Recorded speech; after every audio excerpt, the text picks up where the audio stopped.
当时的想法就是做完了拿个结果，所有的水全都做完了，马上就这样看，因为我不想再用西医的那一套老是什么吊水啊，然后吃这种抗生素，真的不想搞。真的没有，它就是压下来，然后它没有治本。我想要它抗生素了，因为7月份才又打了一次那个叫什么阿奇，打了3天。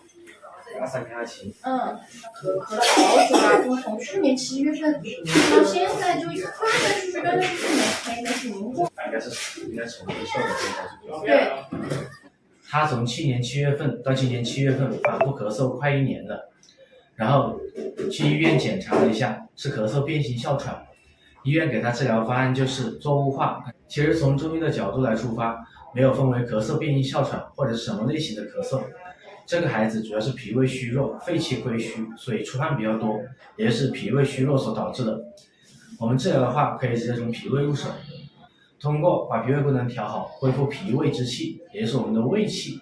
我们胃气充足的话，抵抗力就会增强，孩子就不会反复咳嗽。